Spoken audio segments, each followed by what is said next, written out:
Hello, welcome back to my channel Law Simplified by me.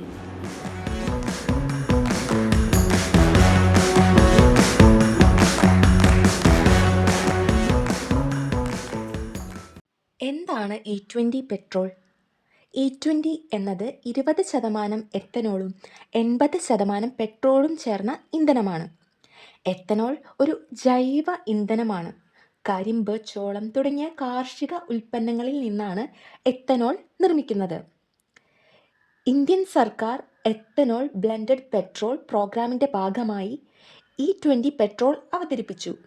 ഇതിൻ്റെ പ്രധാന ലക്ഷ്യം പരിസ്ഥിതി സൗഹൃദമായ ഇന്ധനം പ്രോത്സാഹിപ്പിക്കുകയും വിദേശ രാജ്യങ്ങളിൽ നിന്ന് ക്രൂഡ് ഓയിൽ ഇറക്കുമതി ചെയ്യേണ്ട സാഹചര്യം കുറയ്ക്കുകയും ചെയ്യുക എന്നതാണ്. E20 പെട്രോളിന് മുൻപ് ഏത് പെട്രോൾ ആയിരുന്നു ഉപയോഗിച്ചിരുന്നത്? സാധാരണ പെട്രോൾ, അതായത് നോർമൽ പെട്രോൾ E0 100% പെട്രോൾ ആയിരുന്നു ഉപയോഗിച്ചിരുന്നത്. അതിൽ എത്തനോൾ കലർത്തിയിരുന്നില്ല. അതിനുശേഷം E5 പെട്രോൾ വന്നു. അതിൽ 5% എത്തനോളും 95% പെട്രോൾ. എത്തനോൾ ബ്ലെൻഡിങ്ങിൻ്റെ ഇനീഷ്യൽ ഫേസ് ആയിരുന്നു E5 പെട്രോൾ. അതിനുശേഷം 10% എത്തനോളും 90% പെട്രോളും കലർന്ന E10 പെട്രോൾ കൊണ്ടുവന്നു. It is widely used across India before E20. അതിനുശേഷമാണ് 2023 തുടക്കത്തിലാണ് E20 പെട്രോൾ ഇൻട്രൊഡ്യൂസ് ചെയ്തത്. E20 പെട്രോളിൻ്റെ ഒബ്ജക്റ്റീവ്സ് എന്തൊക്കെയാണ്? It reduces air pollution, lower green house gas emission, promote renewable energy, reduce crude oil imports, increases farmers income through ethanol production, improve India's energy security. ഇത് വായുമലിനീകരണം കുറയ്ക്കും. രണ്ടാമതായി, green house gases കുറച്ച് കാലാവസ്ഥാ വ്യതിയാനം നിയന്ത്രിക്കുക, റിന്യൂവബിൾ എനർജി ഉപയോഗം വർദ്ധിപ്പിക്കുക, ക്രൂഡ് ഓയിൽ വിദേശ രാജ്യങ്ങളിൽ നിന്ന് ഇറക്കുമതി ചെയ്യുന്നത് കുറയ്ക്കുക. എത്തനോൾ ഉൽപ്പാദനം വർദ്ധിക്കുന്നതിനാൽ കർഷകർക്ക് കൂടുതൽ വരുമാനം ലഭിക്കും. ഇതിലൂടെ ഇന്ത്യയുടെ എനർജി സെക്യൂരിറ്റി, അതായത് ഊർജ സുരക്ഷ കൂടുതൽ ശക്തമാക്കും.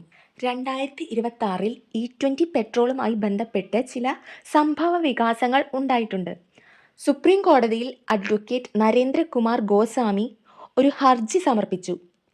ഈ ഹർജി E20 നയം പിൻവലിക്കണം എന്നല്ല ആവശ്യപ്പെടുന്നത്. പകരം E20 പെട്രോളിൻ്റെ ഘടന എന്താണ്?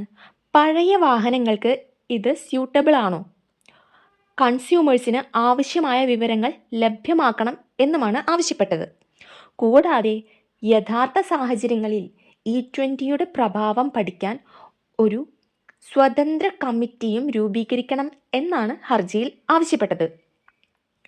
രണ്ടാമതായി, റായ്പൂർ ജില്ലയിൽ കൺസ്യൂമർ കോർട്ടിൽ ഒരു വാഹന ഉടമ E20 ഉപയോഗിച്ചതിന് ശേഷം എൻജിൻ പ്രശ്നങ്ങൾ ഉണ്ടായതായി പരാതി നൽകി.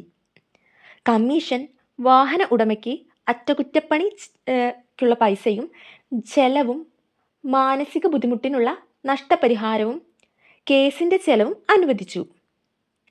എന്നാൽ ഈ വിധി എല്ലാ വാഹനങ്ങൾക്കും E20 ദോഷകരമാണെന്ന് പ്രഖ്യാപിക്കുന്നില്ല. ഈ കേസിൽ അവതരിപ്പിച്ച പ്രത്യേക തെളിവുകളുടെ അടിസ്ഥാനത്തിൽ മാത്രമാണ് കമ്മീഷൻ തീരുമാനം എടുത്തത്. അതിനാൽ ഇതൊരു പൊതു നിയമമോ ശാസ്ത്രീയ നിഗമനമോ അല്ല, മറിച്ച് കേസിനാസ്പദമായ ഒരു വിധിയാണ്. E20 പോളിസി ആർട്ടിക്കിൾ 14 പ്രകാരം ഈക്വാലിറ്റി ബിഫോർ ലോ ലംഘിക്കുന്നുണ്ടോ? ആർട്ടിക്കിൾ 19 ക്ലോസ് 1 ക്ലോസ് G പ്രകാരം തൊഴിൽ ചെയ്യാനും വ്യാപാരം നടത്താനുമുള്ള സ്വാതന്ത്ര്യത്തെ ബാധിക്കുന്നുണ്ടോ? ആർട്ടിക്കിൾ 21 പ്രകാരം റൈറ്റ് ടു ലൈഫ് അഥവാ ജീവിക്കാനുള്ള അവകാശം ലംഘിക്കുന്നുണ്ടോ? ആർട്ടിക്കിൾ 14 എന്താണ് പറയുന്നത്? Equality before law. Petitioner said that owner of older vehicle are adversely affected. They get unequal treatment and the policy is arbitrary.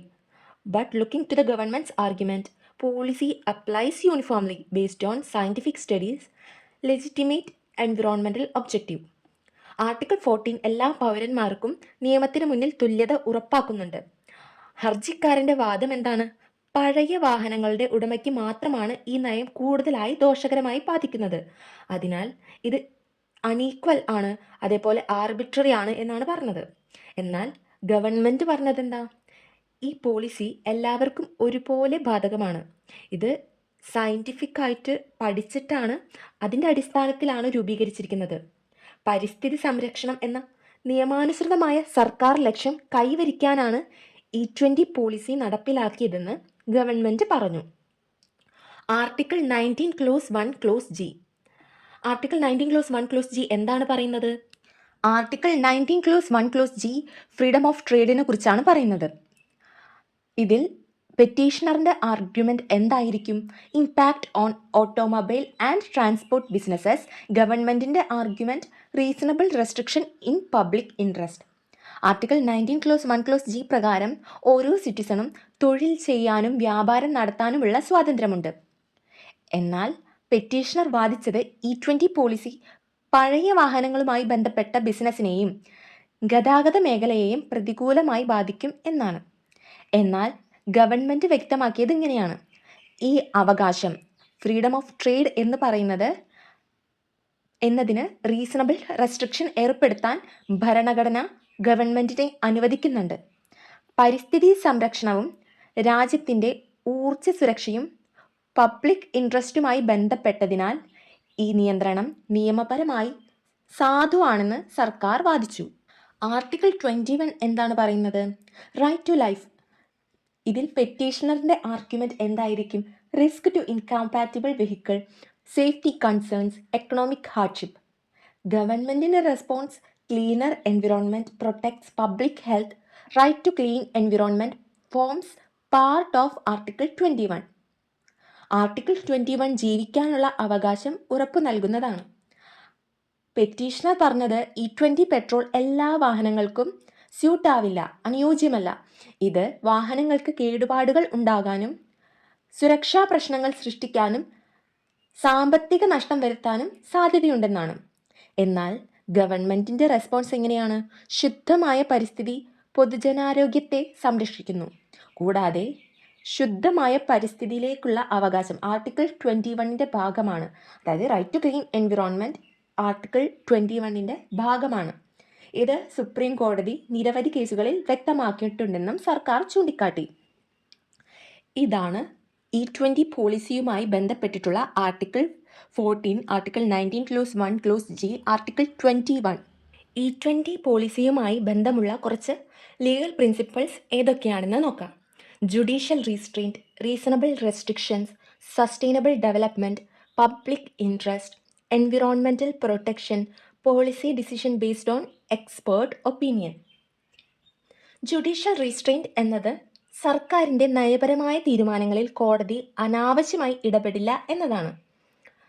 Reasonable restriction എന്നത് പൊതു താൽപ്പര്യത്തിനായി, പബ്ലിക് ഇൻട്രസ്റ്റിനായി അടിസ്ഥാന അവകാശങ്ങൾക്ക് യുക്തിസഹമായ ലോജിക്കലായിട്ടുള്ള നിയന്ത്രണങ്ങൾ ഏർപ്പെടുത്താം എന്നതാണ്. സസ്റ്റൈനബിൾ ഡെവലപ്മെൻറ്റ് എന്നത് വികസനവും പരിസ്ഥിതി സംരക്ഷണവും ഒരുമിച്ച് മുന്നോട്ട് കൊണ്ടുപോകണം എന്ന ആശയമാണ്. ബാലൻസ്ഡ് ആയിരിക്കണം. പബ്ലിക് ഇൻട്രസ്റ്റ് എന്നത് വ്യക്തിപരമായ താല്പര്യത്തിനേക്കാൾ സൊസൈറ്റിയുടെ താല്പര്യം, പബ്ലിക്കിൻ്റെ ഇൻട്രസ്റ്റാണ് മുൻഗണന നൽകേണ്ടത്.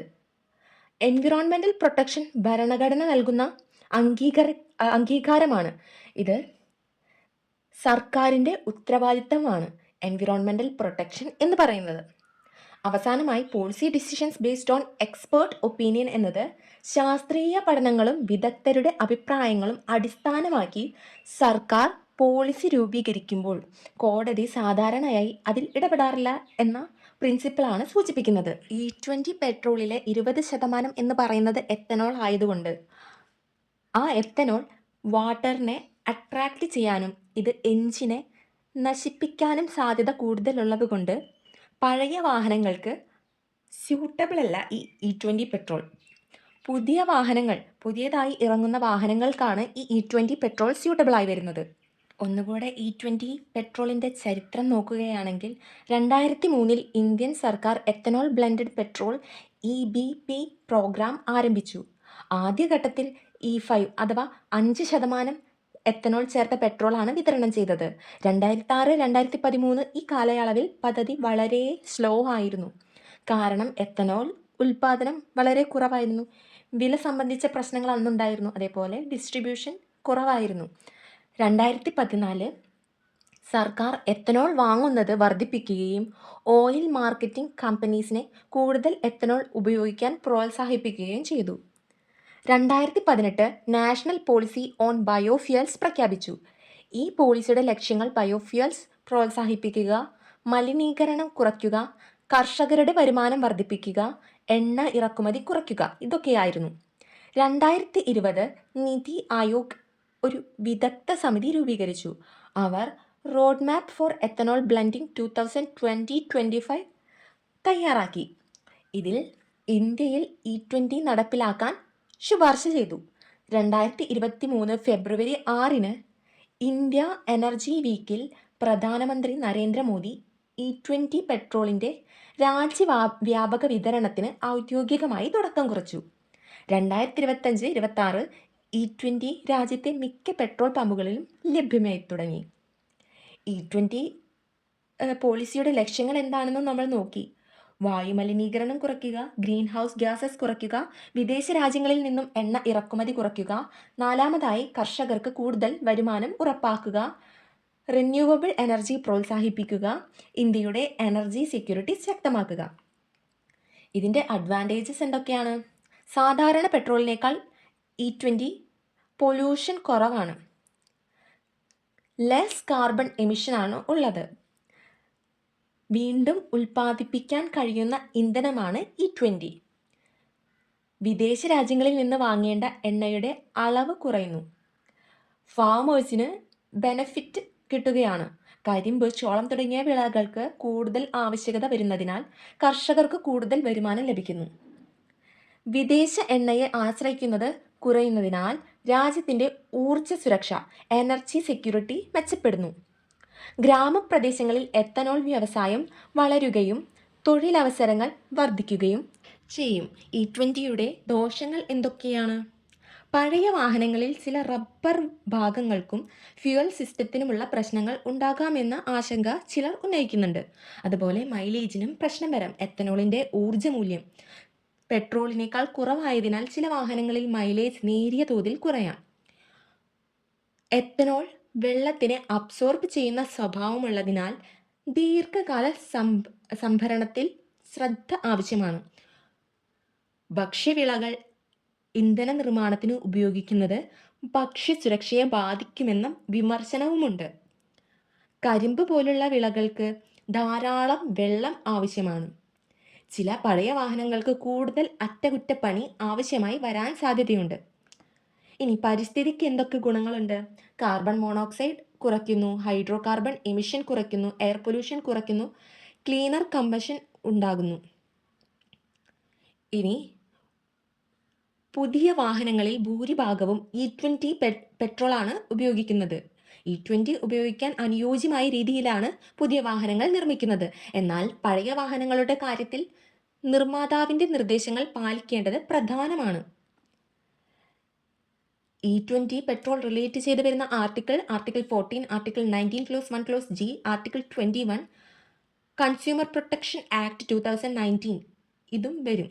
E20 രാജ്യവ്യാപകമായി ലഭ്യമാക്കുക, എത്തനോൾ ഉൽപ്പാദനം വർദ്ധിപ്പിക്കുക, ഫ്ലെക്സ് ഫ്യൂവൽ വെഹിക്കിൾസ് പ്രോത്സാഹിപ്പിക്കുക, ബയോഫ്യൂവൽ മേഖലയെ കൂടുതൽ വികസിപ്പിക്കുക എന്നിവയാണ് സർക്കാർ E20യിൽ കാണുന്ന ഫ്യൂച്ചർ.